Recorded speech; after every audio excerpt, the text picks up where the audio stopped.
کہہ دو اے اہل کتاب والو، تعالو آؤ الی کلمۃ، اے کلمے کی طرف، سواء بیننا و بینکم، جو ہمارے اور تمہارے درمیان برابر ہے۔ کل کے درس کے اندر میں نے آپ حضرات کے سامنے حضور صلی اللہ علیہ وآلہ وسلم کے پاس جو وفد آیا تھا اس کا تذکرہ کیا۔ اب اس وفد کے ساتھ بڑے بڑے سردار بھی موجود تھے، مذہبی قسم کے لوگ بھی تھے۔ اب یہ سارے قسم کے لوگ حضور صلی اللہ علیہ وسلم کے پاس جمع تھے، تو اللہ رب کائنات نے نبی علیہ السلام کو بتایا کہ قل، اے نبی صلی اللہ علیہ وسلم فرما دیجئے، یا اہل الکتاب، اہل کتاب والوں کو، تعالوا الی کلمۃ سواء بیننا و بینکم، جو بات ہمارے اور تمہارے دونوں کی درمیان یکساں تسلیم کی گئی ہے اس کے اوپر آ جاؤ۔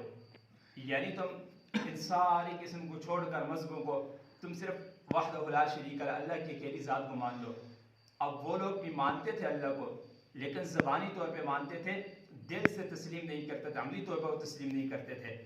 اس اللہ رب کائنات نے نبی علیہ السلام کو بتایا کہ ان کو تم بتاؤ ایک کلمے کی طرف، اللہ نعبد الا اللہ، کہ مگر عبادت کرے صرف اللہ تعالیٰ کی، یعنی اللہ تعالیٰ کی صرف عبادت کرے، اللہ تعالیٰ کے ساتھ کسی کو عبادت کے اندر شریک نہ کرے۔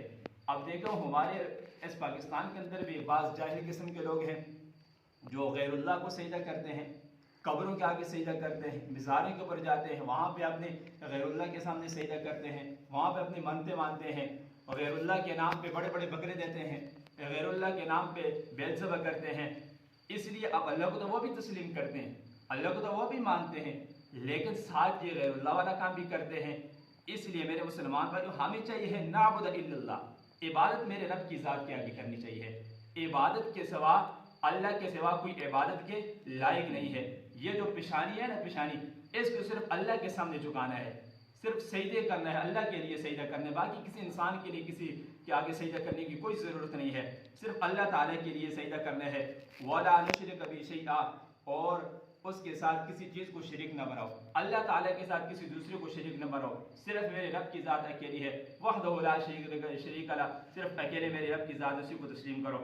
وَلَا يَتَّخِذَ بَعْضُنَا بَعْضًا أَرْبَابًا مِّن دُونِ اللَّهِ، اور ہم میں کوئی کسی کو اللہ کے سوا اپنا کارساز نہ سمجھے، یعنی اللہ رب کائنات کے سوا کوئی کسی کو کارساز نہ سمجھے، یعنی اللہ رب کائنات کو چھوڑ کر کسی کو کوئی بندہ اپنا رب نہ سمجھے، صرف وہی اکیلے رب کی ذات ہے۔ فَإِن تَوَلَّوْا، اللہ نے فرمایا اگر یہ ساری باتیں آپ نے لوگوں کو بتا دی، فَإِن تَوَلَّوْا، اگر بس یہ باتوں کو سن کر پھر کے منہ موڑ لیا انہوں نے، یہ باتیں تسلیم نہ کی، فَقُولَ اشْهَدُوا بِأَنَّا مُسْلِمُونَ، تو ان سے کہہ دو کہ تم گواہ رہو ہم اللہ کے فرما بردار ہیں۔ اب یہاں پہ ان کی گواہی کیوں تسلیم کی کہ تم مسلمانوں کی گواہ رہنا؟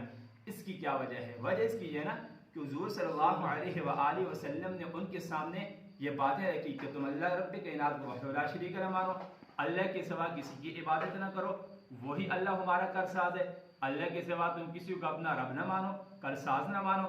جب یہ بات ان کے سامنے رکھی نا، انہوں نے منہ پھیر لیا، پھر اللہ نے فرمایا کہ اب یہ تمہارے گواہ بنیں گے۔ کس کے گواہ؟ یعنی تم فرما بردار ہو۔ اس کی وجہ یہ ہے ساری باتیں انہوں نے سن کے پھر بھی باتوں کو تسلیم نہیں کیا۔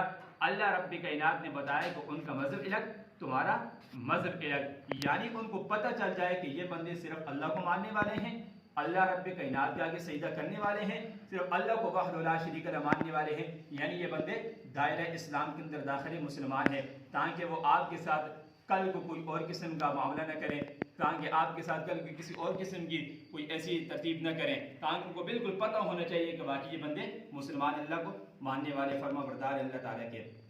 یا اہل الکتاب، اے اہل کتاب، لم تحاجون فی ابراہیم، تم ابراہیم علیہ السلام کے بارے میں کیوں جھگڑتے ہو؟ وما انزلت التوراۃ والانجیل الا من بعد، حالانکہ تورات اور انجیل ان کے بعد اتری ہیں، الا من بعد، ان کے بعد اتری ہیں، افلا تعقلون، تو کیا تم عقل نہیں رکھتے؟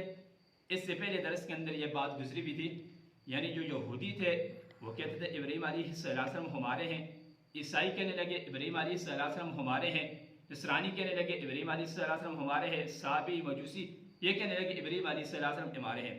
اب اللہ نے فرمایا کہ تم اس بات پہ کیوں جھگڑتے ہو؟ لم تحاجون، تم کیوں جھگڑتے ہو ابراہیم علیہ السلام کے بارے میں؟ حالانکہ اللہ رب کائنات نے ابراہیم علیہ السلام کو دنیا کے اندر جب بھیجا تھا نا، ابراہیم علیہ السلام کے بعد تورات کی کتاب 1500 سال بعد آئی ہے، تقریباً 1500 سال بعد تورات کی کتاب اتری ہے۔ پھر اس کے بعد انجیل کی کتاب مفسرین اکرام نے لکھا ہے 3500 سال بعد انجیل کی کتاب اتری ہے۔ اب یہ ان کا مذہبی بات بھی آیا ہے، یہ پہلے ماننے لگ گئے۔ اس لیے اللہ فرماتے ہیں نہیں ابراہیم علیہ السلام یہودی ہیں اور نہ ابراہیم علیہ السلام نصرانی ہیں اور نہ ابراہیم علیہ السلام مشرک کرنے والے ہیں، شرک کرنے والے ہیں۔ آگے اس کا تذکرہ آ رہا ہے، افلا تعقلون، کیا تم عقل نہیں رکھتے؟ حالانکہ تم اس چیز کو نہیں دیکھتے کہ تورات میں نے کتنے ہزار سال بعد اتاری ہے، اس چیز کو تم نہیں دیکھتے ہو کہ میں انجیل کتنے سال بعد اتاری ہے۔ تم پہلے ماننے لگے کہ ابراہیم ہمارا ہے، یہودی کہتے ہمارا ہے، نصرانی کہتے ہمارا ہے، عیسائی کہتے ہمارا ہے۔ افلا تعقلون، کیا تم عقل نہیں رکھتے؟ تمہارے اندر عقل نہیں ہے۔ ہا انتم ہؤلاء حاجتم فیما لکم بہ علم، دیکھو ایسی بات میں تم نے جھگڑا کیا ہی تھا جس کا تمہیں کچھ علم تھا، یعنی اس بات میں تم نے جھگڑا اگر کیا تھا جس کو تھوڑا بہت تمہیں علم تھا۔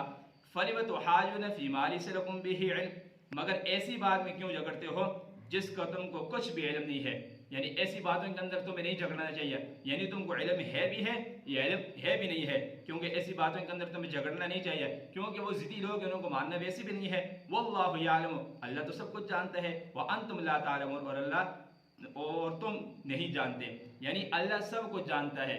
یعنی یہ لوگ کیا کر رہے ہیں، کس کو تسلیم کرتے ہیں، کس کو مانتے ہیں، ان کے اندر کتنی ضد ہے، ضد کی وجہ سے وہ مانتے نہیں تھے، لیکن اللہ تعالیٰ تو سب کچھ جانتا ہے۔ وَأَنْتُمْ لَا تَعْلَمُونَ، اور تم کچھ بھی نہیں جانتے۔ اب اللہ نے آگے واضح طور کے اندر بتا دیا، مَا كَانَ إِبْرَاهِيمُ يَهُودِيًّا وَلَا نَصْرَانِيًّا وَلَكِنْ كَانَ حَنِيفًا مُسْلِمًا، ابراہیم علیہ السلام نہیں یہودی تھے، ولا نصرانیہ، اور نہ ہی نصرانی تھے، ولیکن کان حنیفا مسلما، سب سے بے تعلق ہو کر ایک اللہ کے ہو رہے تھے، یعنی صرف ایک اللہ رب کائنات کی ذات کو مانتے تھے، باقی نہ ہی وہ یہودیوں کو تسلیم کرتے تھے، نہ وہ یہودی تھے، نہ وہ نصرانی تھے، اور نہ وہ مجوسی تھے، نہ اور کسی کا مذہب تھا، لیکن وہ ایک اللہ کے ہو رہے تھے۔ وما کان من المشرکین، اور اسی کے فرما بردار تھے اور مشرکوں میں نہ تھے، یعنی صرف اللہ ہی رب کائنات کے فرما بردار تھے اور وہ مشرکوں میں سے نہیں تھے۔ یہ جتنی بھی یہودی باتیں کرتے ہیں، عیسائی باتیں کرتے ہیں، نصرانی باتیں کرتے ہیں، ابراہیم ہمارا تھا، ایک کے تو ہمارا، دوسرے کے تو ہمارا ہے، لیکن کسی کا نہیں تھا۔ اللہ نے قرآن کے اندر واضح طور کے اندر بتا دیا، نہ یہودیوں کے، نہ نصرانیوں کے، نہ مشرکوں کے، صرف وہ ایک اللہ تعالیٰ کے ساتھ، اللہ تعالیٰ کے بندے ہیں اور اللہ کے ہو رہے ہیں۔ اللہ رب کائنات سے دعا کرتا اللہ مجھ سے آپ سب ان باتوں کے اوپر عمل کرنے کی توفیق عطا فرمائے، آمین۔ اللهم انت السلام ومنك السلام، تبارك ربنا وتعاليت يا ذا الجلال والاكرام، سمعنا واطعنا غفرانك ربنا واليك المصير، ربنا آتنا في الدنيا حسنة وفي الآخرة حسنة وقنا عذاب النار وقنا عذاب القبر وقنا عذاب الحشر وقنا عذاب الميزان، انت ولي في الدنيا والآخرة، توفني مسلما والحقني بالصالحين، سبحان ربك رب العزة عما يصفون وسلام على المرسلين والحمد لله رب العالمين، برحمتك يا ارحم